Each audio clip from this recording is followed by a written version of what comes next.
1 Coríntios, capítulo 1. Saudações de Paulo. Eu, Paulo, chamado para ser apóstolo de Cristo Jesus pela vontade de Deus, escrevo esta carta com nosso irmão Sóstenes, à Igreja de Deus em Corinto, aqueles que ele santificou por meio de Cristo Jesus. Vocês foram chamados por Deus para ser seu povo santo, junto com todos que, em toda parte, invocam o nome de nosso Senhor Jesus Cristo, Senhor deles e nosso.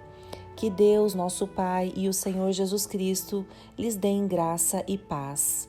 Paulo agradece a Deus. Sempre agradeço a Deus por vocês e pela graça que Ele lhes tem dado em Cristo Jesus. Por meio dele, Deus os enriqueceu em tudo, em toda capacidade de expressão e em todo entendimento.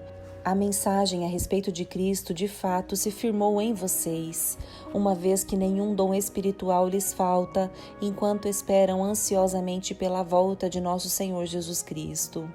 Ele os manterá firmes até o fim, para que estejam livres de toda culpa no dia de nosso Senhor Jesus Cristo. Deus é fiel e Ele os convidou a ter comunhão com seu Filho Jesus Cristo, nosso Senhor. Divisões na Igreja. Irmãos, suplico-lhes em nome de nosso Senhor Jesus Cristo que vivam em harmonia uns com os outros e ponham fim às divisões entre vocês. Antes, tenham o mesmo parecer, unidos em pensamento e propósito. Pois alguns membros da família de Cloe me informaram dos desentendimentos entre vocês, meus irmãos.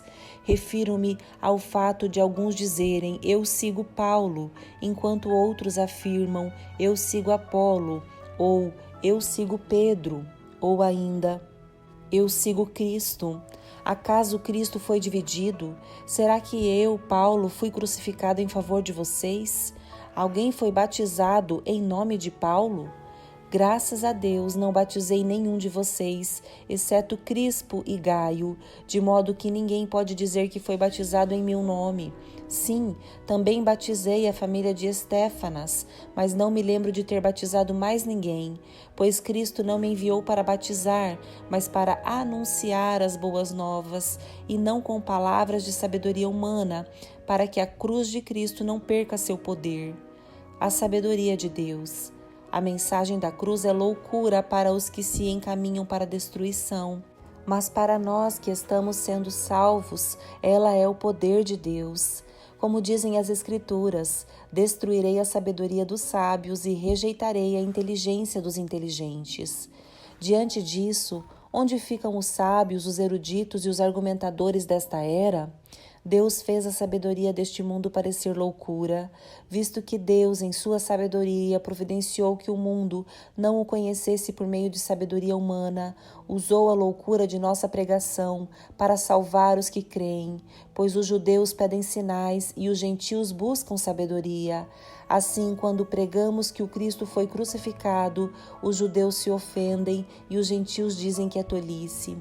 Mas, para os que foram chamados para a salvação, tanto judeus como gentios, Cristo é o poder de Deus e a sabedoria de Deus.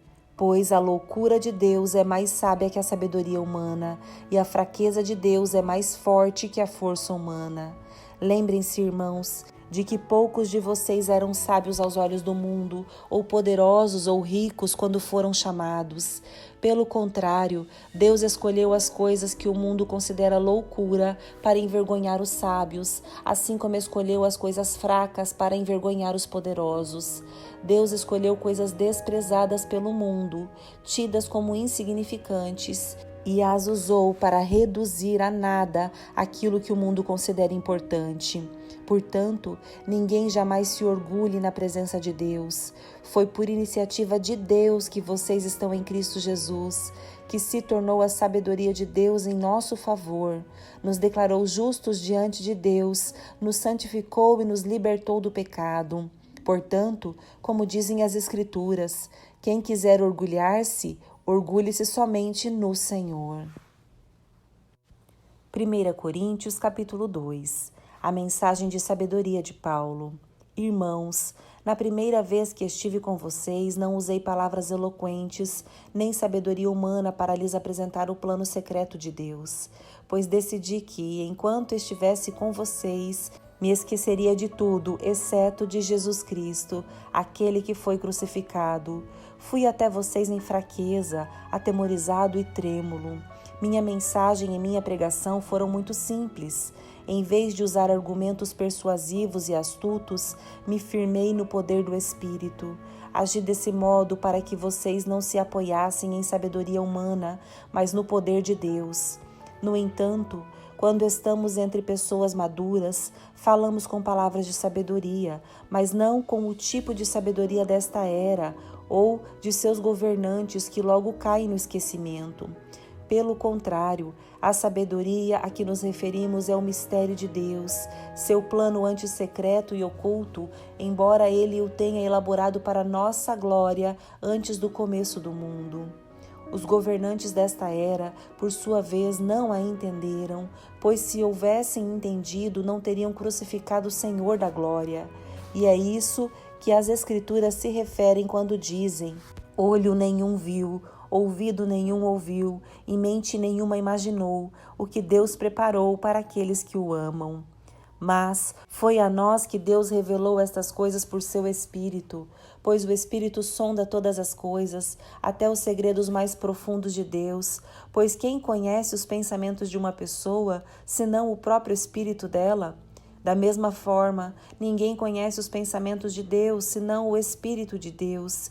E nós recebemos o Espírito de Deus, e não o espírito deste mundo, para que conheçamos as coisas maravilhosas que Deus nos tem dado gratuitamente.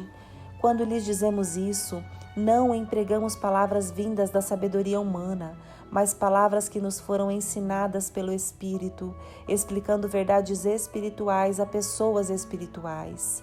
Mas o homem natural não aceita as verdades do Espírito de Deus.